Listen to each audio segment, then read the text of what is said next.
Miss Jean here. Would you like to visit the Discovery Mountain Library again? Well, Elsie, everyone's favorite library cat, is leading Gladys to her favorite shelf again. The books are old, older than Discovery Mountain. They tell the tales of people who lived in the mountains long, long ago. Gladys is ready for another reminder that God has brought people to these mountains for one purpose from the beginning, to exercise their faith in Him. Let's listen along with Gladys in today's mini adventure called Fergus versus Neil.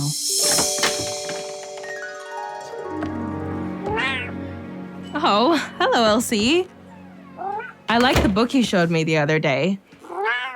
Yes, I really like the book you showed me. Can you please show me some more? Oh, this one looks good. Fergus versus Neil. Ooh, I smell some drama. Page 1. In a small town tucked up in the mountains, there lived 2 men. These men were bitter enemies. One of them, whose name was Rufus Fergus, was a blacksmith. The other was a prominent lawyer named Richard Neil. Both were politicians. At any town meeting or celebration, one thing was guaranteed. Fergus and Neil would both be there, shaking hands and saying their how do you do's. Fergus and Neil had been rivals in many political contests, and they disliked each other most intensely. They would not speak to each other on the street, and they would not both enter or remain in the same room. Fergus went about his blacksmith work and family matters with his backup, ready to defend himself from Neil. And Neil went about practicing the law and visiting the townsfolk, ready to defend himself with weapon or word from Fergus. When did their feud begin? Nobody knew the first cause of their unfriendliness, and no one, not even Fergus or Neil, remembered when it had begun. Now, Mr. Neil had at one time built a vault in the storm cellar of his farmhouse. He practiced law from an office in the big farmhouse, and the cellar, he reckoned, was the safest place to keep his legal files. And so, he had the traditional cellar doors replaced by heavy metal doors that locked. One day, one of Mr. Neil's clients smelled something unusual. "Mr. Neil," she said as she signed a legal document, "I detect the smell of natural gas." Mr. Neil leaned back in his chair and sniffed the air. "I do declare, ma'am," Neil said, "that you might be right." Neil searched the farmhouse for a gas leak, but he couldn't find it. Stepping outside, he sniffed the air. "I think the gas leak is in my vault," Mr. Neil said. He unlocked and then lifted open one of the heavy vault doors. He smelled the trapped natural gas at once. "My legal papers!" Neil cried out.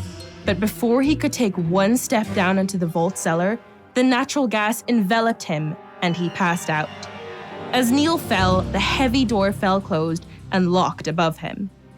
Mr. Neil lay there for some time before his wife and daughter returned home.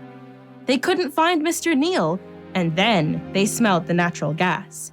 "Daddy, are you in there?" his daughter asked, reaching for the heavy vault door. But it was locked.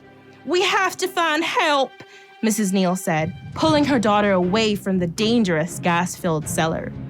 "Please, you have to help," Mrs. Neil called out as she rushed into her neighbor's kitchen. Quickly, the cry for help spread throughout town. Townspeople dropped what they were doing and rushed to the Neil farmhouse.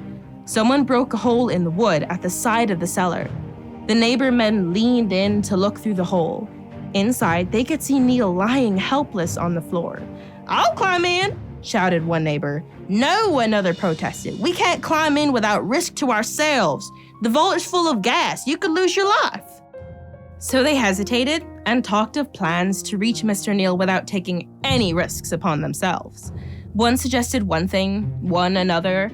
As Mrs. Neil and her daughter watched, nothing was being done. "Mother, why don't they help?" the daughter pleaded. As the men discussed this plan or that, Neil became weaker and weaker.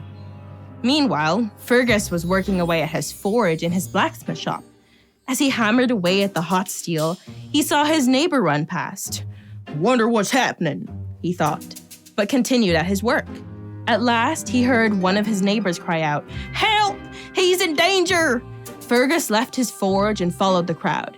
They were walking toward the Neal farmhouse. "What's happened?" Fergus asked. "It's Neal," one of the townspeople said. "He's fallen into his vault cellar. Gas leak." "What's been done?" Fergus asked as he began to run. "Oh, I'm not sure." The man hesitated. Fergus ran as fast as he could towards the farmhouse. As he passed the crowd, some of the townspeople nudged each other. "I reckon he doesn't care much about Neal," one whispered. Fergus pushed his way through the crowd that was now gathered outside the cellar. "Let me look," he said, elbowing his way past the others. Fergus looked down the narrow hole at the prostrate form of his enemy, and he did not hesitate a moment. "Wait, stop!" someone hollered. Fergus didn't listen. He lowered himself through the opening and landed on the floor next to Mr. Neal.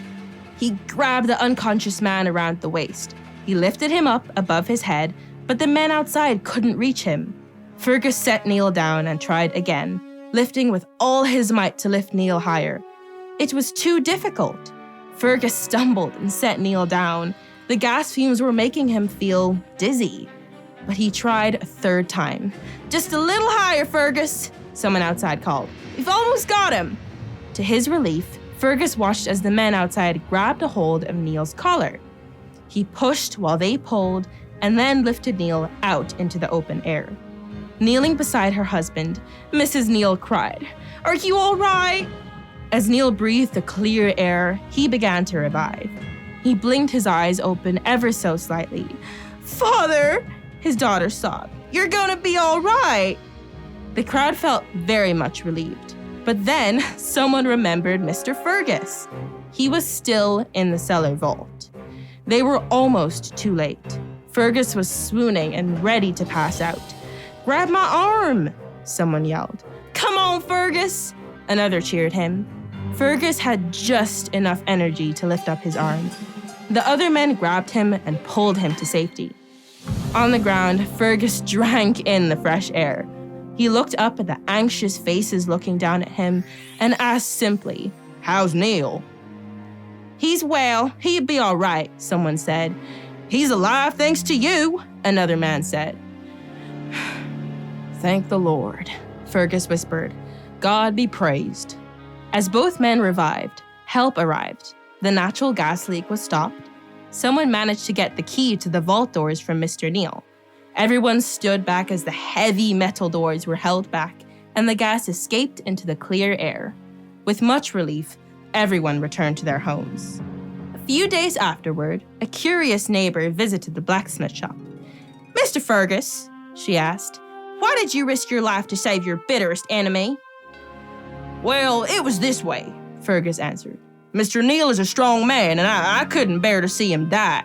And I reckon now he and I will be as good friends as we have been bitter enemies before." The woman nodded, and as she turned to leave, someone was standing in the doorway of the blacksmith shop. It was Mr. Neal, with his daughter beside him. "I reckon you're right, Fergus," Neal said with a smile. "How'd you like to come to our house for supper tonight?" he asked. Fergus smiled as he gripped his forging tool tight. "I'd be delighted," he said with a smile. "Delighted." And it was true. From that day forward, Fergus and Neal still served as politicians. They still showed up at every town meeting and celebration, but now as friends. The end. Elsie, I have a few enemies. Maybe they could be friends. Thanks, Elsie. I'll be back soon for more stories. Wow, what a dramatic story. I'm glad that Neal and Fergus were all right. You know, Fergus's actions remind me of the words of Jesus. Did you know that Jesus said this?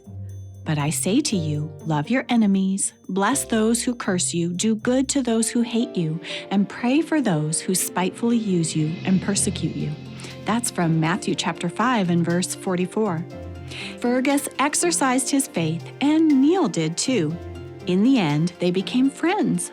The mountains around Discovery Mountain have a rich history of people exercising their faith. I hope that Elsie shows Gladys some more of those stories. I'd like to hear another one. How about you? I'm Miss Jean, and you've been listening to a mini adventure in Discovery Mountain, where the air is clear enough to hear your imagination, and where every day is an exercise in faith. Visit us at discoverymountain.com to send us a message and listen to full episodes on demand. Discovery Mountain is a production of the Voice of Prophecy.